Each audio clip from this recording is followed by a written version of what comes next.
चलिए करते स्टार्ट हम लोग एक नए मॉड्यूल की शुरुआत। ठीक है, मॉड्यूल नंबर 4 जो कि किस चीज़ से रिलेटेड डील करता है। जो मॉड्यूल नंबर 4 है आपका, मॉड्यूल नंबर जो ये 4 है ये डील करता है आप लोगों का वर्किंग कैपिटल रिक्वायरमेंट से रिलेटेड। राइट, किससे? Working capital requirement. अब पहले तो आपको ये समझना होगा कि वर्किंग कैपिटल रिक्वायरमेंट क्या होता है। वर्किंग कैपिटल ये रिक्वायरमेंट क्या होता है, पहले आपको इस बात को समझना होगा। और जैसे आपने वर्किंग कैपिटल रिक्वायरमेंट को समझ लिया तो आपके लिए ये टॉपिक ज़्यादा आसान हो जाएगा। देखो, वर्किंग कैपिटल का मतलब होता है बिजनेस को चलाने के लिए जो पैसे लगते हैं उसे वर्किंग कैपिटल कहते हैं। और बिजनेस को चलाने के लिए हमें करंट असेट्स की भी ज़रूरत पड़ती है, जैसे कि कैश, जैसे कि बैंक बैलेंस, जैसे कि डेटर्स होने चाहिए, जैसे कि स्टॉक्स होना चाहिए। तो हमें बिजनेस को चलाने के लिए काय की ज़रूरत पड़ेगी?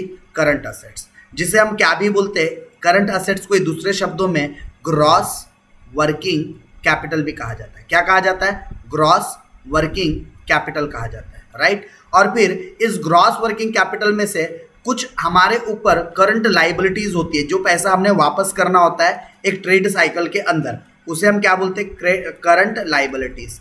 तो जब हम करंट एसेट से करंट लाइबिलिटीज को क्या करते हैं? माइनस करते हैं, तो हमें क्या पता चलता है? हमारा नेट वर्किंग कैपिटल। राइट, क्या पता चलता है हमें? हमारा नेट वर्किंग कैपिटल, कि एक बिजनेस को चलाने के लिए हमारे पास कितना पैसा होना चाहिए। और जब हम यही रिक्वायरमेंट फाइंड करते हैं तो उसे हम बोलते हैं नेट वर्किंग कैपिटल रिक्वायरमेंट। अगर आप रिक्वायरमेंट निकाल रहे हो कितने की ज़रूरत है on the basis of estimations, तो आप लोग क्या बोलते हैं उसे?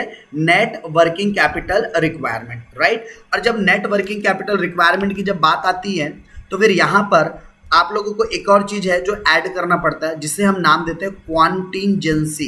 क्या नाम देते हैं? क्वांटिजेंसी, या फिर इसको आप लोग रिजर्व भी बोल सकते हो।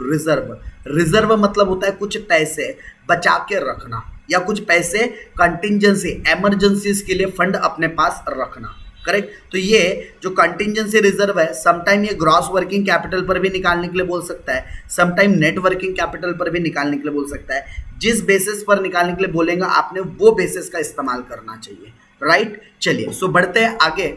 तो आप लोगों को बेसिक सा कॉन्सेप्ट याद रखना है। वर्किंग कैपिटल के अंदर हमको क्या करना है?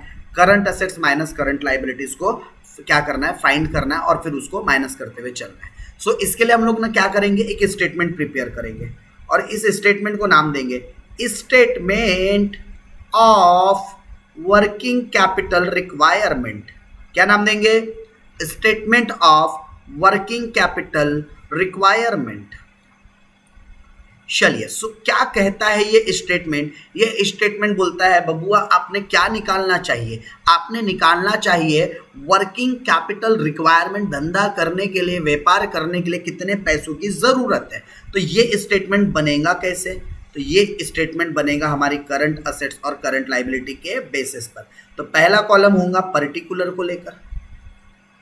करेक्ट, और इस पर्टिकुलर के कॉलम में हम लोग क्या लिखने वाले हैं? हम लोग अपनी करंट असेट्स करंट लाइबिलिटी को लिखने वाले। इसके बाद हमारे पास दो, हम चाहे तो अमाउंट का कॉलम बना सकते हैं, एक फाइनल अमाउंट का कॉलम,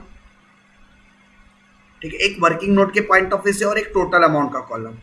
राइट, इस तरीके से हम क्या कर सकते हैं? हमारे दो अमाउंट के कॉलम हम मेंटेन कर सकते हैं। अब इसके अंदर हम लोगों ने क्या करना चाहिए? तो इसके अंदर हम लोगों ने बेसिकली हमारी सारी की सारी current assets one by one find करनी चाहिए। राइट, क्या फाइंड करनी चाहिए? हमने हमारी करंट असेट्स फाइंड करनी चाहिए। तो हमारी करंट असेट्स कितनी है? ठीक है, तो ये कैसे पता चलेगा? क्वेश्चन के डाटा के हिसाब से। तो हम लोग ने अपनी ना सारी के सारी पहले करंट असेट्स आइडेंटिफाई कर लेनी है। क्या आइडेंटिफाई कर लेनी है हम लोगों ने? सारी की सारी करंट असेट्स। अब ये करंट असेट्स कैसे आइडेंटिफाई होंगी? तो देखो, करंट असेट्स स्टॉक्स के फॉर्म में होते हैं। सभी को पता है करंट असेट्स किस फॉर्म में होते हैं? क्लोजिंग स्टॉक्स के रूप में होते हैं। तो हम सारे क्लोजिंग स्टॉक का वैल्यूएशन करेंगे। अब देखो, स्टॉक तीन प्रकार के होते हैं। पहला स्टॉक होता है जो कि किससे रिलेटेड होता है? Raw material. ठीक है, पहला स्टॉक किससे रिलेटेड होता है? Raw material. तो रॉ मटेरियल के स्टॉक का वैल्यूएशन कैसे करेंगे? तो हम टोटल कॉस्ट देखेंगे रॉ मटेरियल की। Total cost of raw material purchase. Raw material purchase की कॉस्ट कितनी है उसको डिवाइड करेंगे। ये पूरे साल भर की टोटल कॉस्ट होंगी, तो इसे डिवाइड करेंगे 12 मंथ से। तो क्या पता चलेगा? एक महीने की कॉस्ट। क्या पता चलेगा? एक महीने की कॉस्ट, रॉ मटेरियल एक महीने में कितने रुपए का लगता है, तो total cost of raw material purchase divided by 12 month into raw material stock in holding, मतलब आप रॉ मटेरियल को कितने ड्यूरेशन तक होल्ड करके रखते हो, या फिर इसको एक और नाम से जाना जाता है stock of raw material holding period, कि रॉ मटेरियल का स्टॉक कितने ड्यूरेशन तक होल्ड करके रखते हो, एक महीना, 2 महीना, एक हफ्ता, 2 हफ्ता, डेज में जो भी डाटा दिया होगा उसके हिसाब से। तो ये यहाँ से क्या पता चल जाएगा, रॉ मटेरियल का स्टॉक कितना है।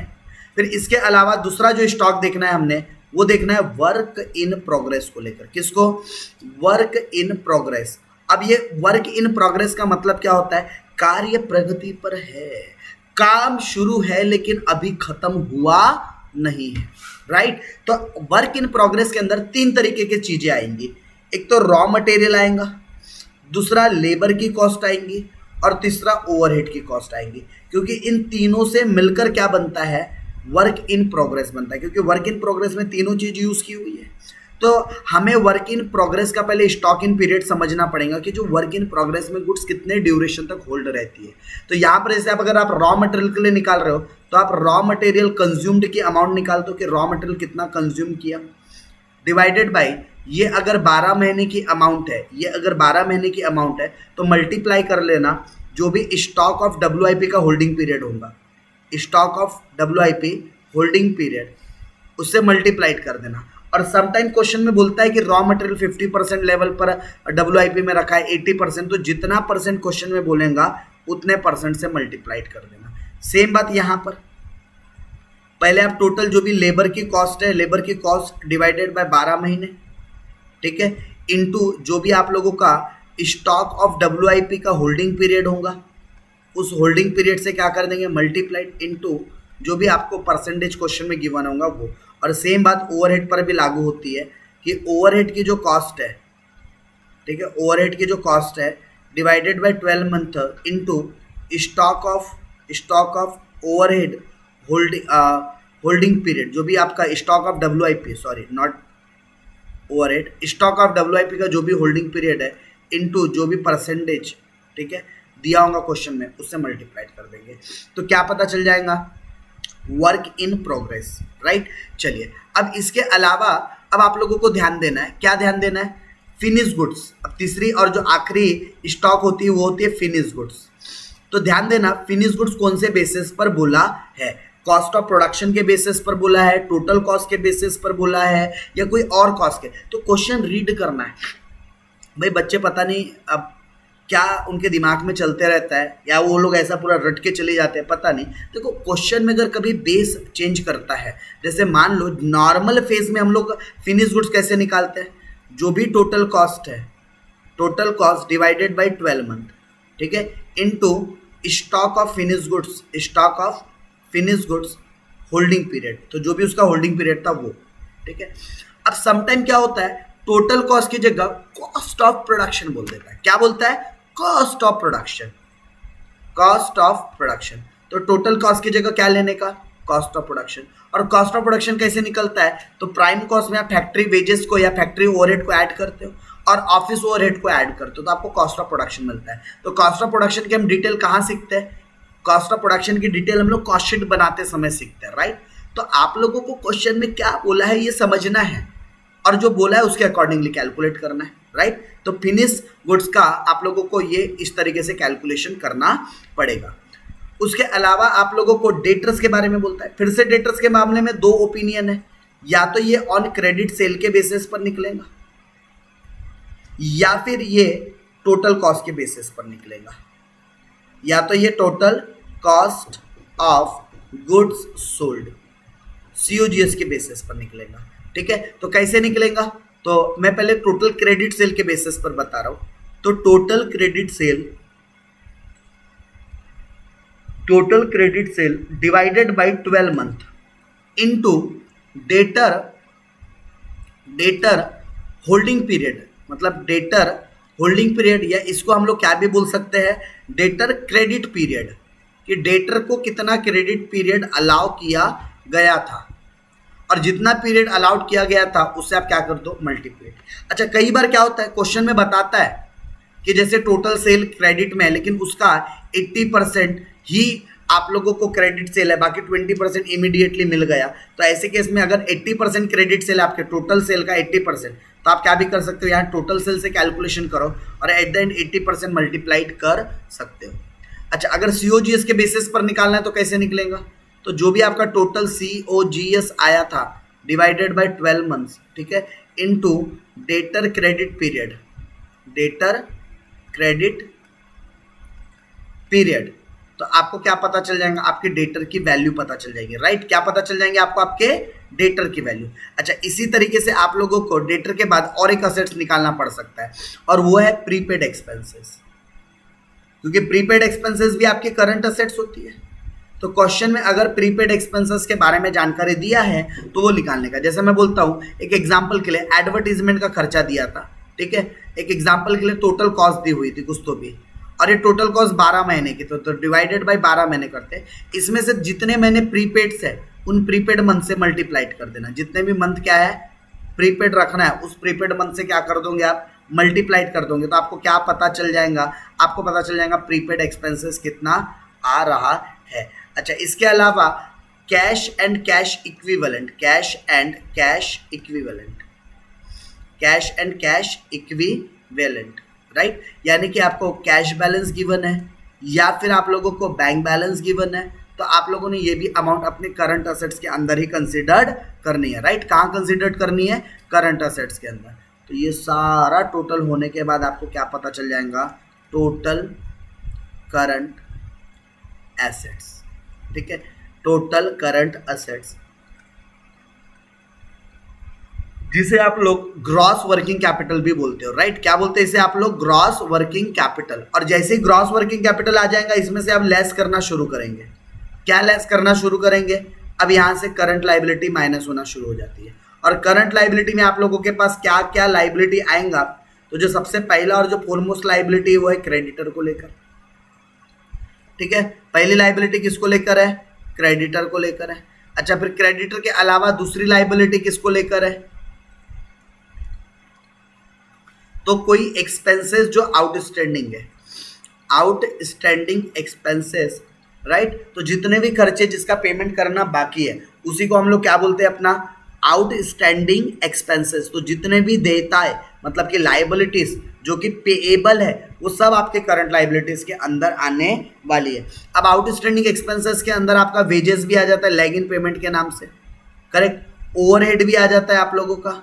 उसके अलावा ओवरहेड के अलावा अगर कोई फैक्ट्री एक्सपेंसेस है तो फैक्ट्री एक्सपेंसेस भी आ जाते हैं आपके, राइट। तो ये सारे आउटस्टैंडिंग एक्सपेंसेस है। इसके अलावा समटाइम आप लोगों को बैंक ओवरड्राफ्ट की जानकारी दे देता है, राइट, बैंक ओवरड्राफ्ट। तो बैंक ओवरड्राफ्ट भी क्या है, एक प्रकार से, बैंक ओवरड्राफ्ट भी क्या है, एक प्रकार से अगेन लाइबिलिटी ही है आपकी। तो ये सारे आपके क्या है, लाइबिलिटीज है। चलो अब इनका कैलकुलेशन कैसे करते हैं, तो जो क्रेडिटर होता है ना वो जो रॉ मटेरियल कंज्यूम्ड होता है, रॉ मटेरियल कंज्यूम, उसके बेसिस पर निकलेगा। तो raw material consumed divided by 12 months divided by 12 months multiplied by credit period allow, credit period allow मतलब जितना क्रेडिट पीरियड अलाउ किया गया था ये वो वाले पीरियड से मल्टीप्लाई करना।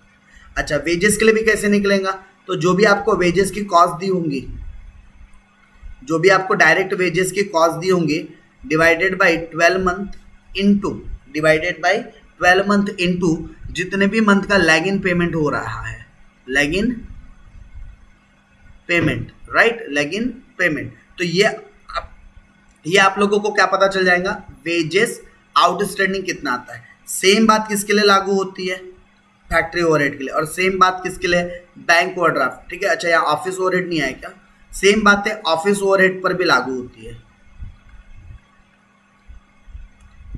नॉर्मल ओवरहेड पर भी क्या होती है, सेम बात लागू होती है, राइट। चलिए, और बैंक ओवरड्राफ्ट की तो क्वेश्चन के अंदर डायरेक्टली क्या गिवन होंगी, amount.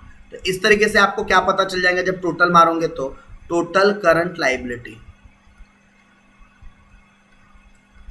Total current liability, right. So total current liability को जब हम टोटल करंट एसेट से माइनस कर देते हैं तो हमें क्या पता चल जाता है, जब हम लोग टोटल जो करंट असेट्स है मतलब ग्रॉस वर्किंग कैपिटल से करंट लायबिलिटी को माइनस करेंगे तो जो वर्किंग कैपिटल आएगा इसे नाम देंगे नेट वर्किंग कैपिटल, राइट। क्या नाम देंगे, नेट वर्किंग कैपिटल। तो इस तरीके से आप लोगों को नेट वर्किंग कैपिटल रिक्वायरमेंट क्या करना होता है, फाइंड करना होता है, राइट। तो ये पूरा का पूरा मैंने एक स्टेटमेंट डिस्कस किया और इस स्टेटमेंट के अंदर ही पूरा सॉल्यूशन बताते हुए भी चला कि आप लोगों को ये पॉसिबिलिटीज है आने की। ओके अच्छा, उसके बाद जो नेट वर्किंग कैपिटल, इसमें कॉन्टिंजेंसीज को भी क्या कर देते हैं हम लोग, ऐड कर देते हैं, राइट। इस नेट वर्किंग कैपिटल में हम लोग एट द एंड अगर कुछ कॉन्टिंजेंसी बोला है तो नेट वर्किंग कैपिटल में ऐड हो जाता है आप लोगों का कॉन्टिंजेंसी रिजर्व्स। अगर किसी प्रकार के कॉन्टिंजेंसी रिजर्व वगैरह क्रिएट करते हो तो ये भी यहाँ पर क्या हो जाएगा, ऐड हो जाएगा। और आप लोगों को क्या पता चल जाएगा,